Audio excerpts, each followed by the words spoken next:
Hi everybody, so we're going to do a short video right now for tonight's homework. It's going to be a video on Chazara, that means on a review, and in addition it's going to be a Chazara on a story that we may have gone through already once, but we're going to go through again today. So the first thing we're going to discuss right now is how the Anshi Keneset Hagedolah was made. How was the Anshi Keneset Hagedolah made? How did we have a whole bunch of rabbis come together, and why did they come together?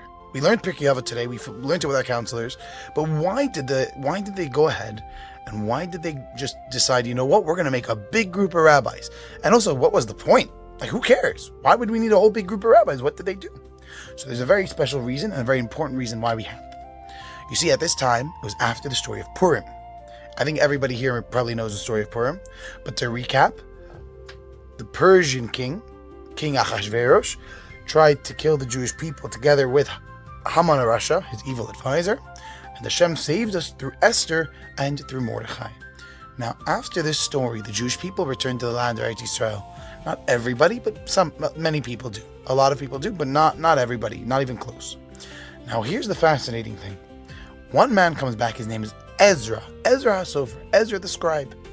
And Ezra HaSofer was a very, very special man. He realized a couple problems in the Jewish people. For all the people that returned to Eretz Yisrael and came back and said, we want to rebuild the second Beit HaMikdash, many of them were actually not keeping Torah that well. For example, Shabbat was not being kept. People were going into the market on Shabbat and they're saying, hey, do you want to buy something? Oh, I want to buy something. Here's $1. Oh, thank you so much. So they were doing business on Shabbat, which is Asur Min HaTorah. We're not allowed to do that. It's absolutely not allowed. Business on Shabbat is against working on Shabbat.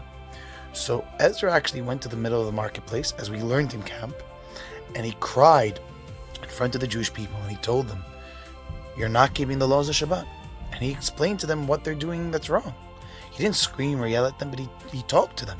And everybody that was there listened to him, and they started to cry, and they did teshuvah. Another thing they did, which I didn't tell you in class the other day, is many of them actually married non-Jewish women, because they were not keeping the halachot properly. And they married women that were not Jewish. And Ezra told them, you have to send away your wife.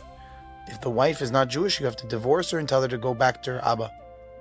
Because she's not Jewish, and Jewish boys only marry Jewish girls. And the people listened. They didn't say, oh, I don't want to listen to Ezra, no. No, they listened to Ezra and they sent them away. Now, Ezra realized that in order to stop the people from doing an aver like breaking Shabbat, we need to make guidelines. Guidelines is like you put a railing around the building. Why do you put a railing around the building? So that, God forbid, nobody falls off, right? If you go to the top of a building and there's no railing, you know what the government could do? They could make a big fine. They could say, oh, this isn't safe. You have to put a railing here. So just like there's a railing around the building to prevent somebody from falling off, there's a railing around the Torah. What's this railing? The laws of Muksa, for example. What are the laws of Muksa? We learned this in camp the other day. I can't touch a pen on Shabbat. Not because it's a problem to touch a pen, because touching a pen is going to lead to me accidentally writing something down, and that's the problem. So the rabbis came, Ezra came, and Ezra said, Chachamim, we need to join together, we need to make a group of rabbis, that we could all make a decision together for all the Jewish people.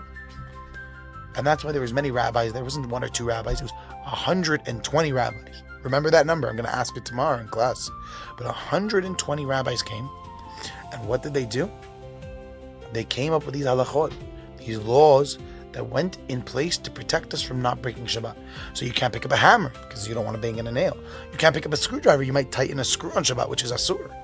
You're not allowed to pick up money because who knows? Maybe you're in shul and you have money in your pocket on Shabbat and you just realized, oh, you didn't pay back your friend and you owed him money. You might say, hey, by the way, I'm not going to see you after Shabbat. Take the money now. I owed you some money. You just broke a law of Shabbat accidentally. Chas v'shalom. So therefore, you need to make sure that in order to not break the laws of Shabbat, we put muksa in place. Muksa means the law of not touching things you cannot use on Shabbat. Don't touch something that doesn't have any use. You have no use for a hammer on Shabbat because you can't bang in a nail. You have no use for money because you can't buy stuff on Shabbat. You have no use for, let's say, your phone because you can't turn it on Shabbat. So you can't touch your phone, you can't touch the money, you can't touch the remote to the TV screen on Shabbat because you're not allowed to watch TV on Shabbat. You can't turn on the screen. It's asur. You can't touch matches because you might light a fire. Another thing Ezra did is he realized many of the Jewish people never returned to Eretz Yisrael. Many did, but many didn't. Jews were living all over the world at that point. Now, what I mean all over the world, I don't mean everywhere, but I mean the following countries. A lot of them lived in Egypt. A lot of them lived in Syria. A lot of them lived in Iraq, or Bavel at the time. Bavel is really the right name for it. And a lot of them lived in Persia and even other parts of the world. Some of them even lived in other areas. So because of this, they couldn't fulfill the mitzvahs in the Torah. And if you remember, we learned in camp that many, many mitzvot you cannot do if you're not in Eretz Yisrael, and if you're not by the Bet HaMikdash.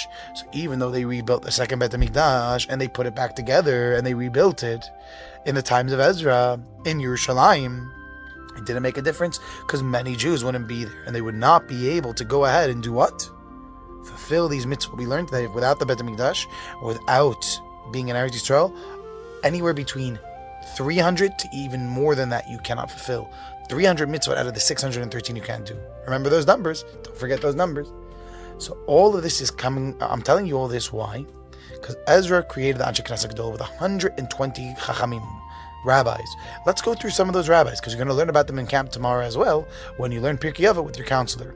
One of them, one of the last ones actually, one of the youngest ones, his name was Shimon HaTzadik. He was the Kohen Gadol. Another one was Ezra HaSofer. Another one was Mordechai from the story of Purim. Another one was Hananiah, Mishael, and Azariah. Another one was Daniel, the one that was thrown into the pit of lions. And there were many other ones. Like I said, there was up to 120 of them. And they came along and they said, we have to do this. But the other thing they said is, how are Jewish people going to connect to Hashem? How am I going to have a connection to Hashem if I live very far away and I can't go to the Bet HaMikdash to connect with Hashem? I can't bring a karban to Hashem. I can't bring bikurim to Hashem. I can't go to Simchat Bet HaShueva by the Bet HaMikdash and celebrate Sukkot. I can't go bring my karban Pesach. How are they going to fulfill the mitzvah of connecting to Hashem? And Ezra said, we're going to have Shemona Esrei, 18 brachot, which was the original blueprint of tefillah, the original blueprint of what tefillah is. And boys, remember how many brachot did he add? 18 brachot originally were in Shemona Esrei, in the Amidah. And this is where the idea of tefillah, not that we didn't have tefillah amongst the Jewish people, we did have tefillah, but here is the first time that we had a standard. This is what tefillah is, and this is how tefillah has to be, and this is how you have to daven to Hashem.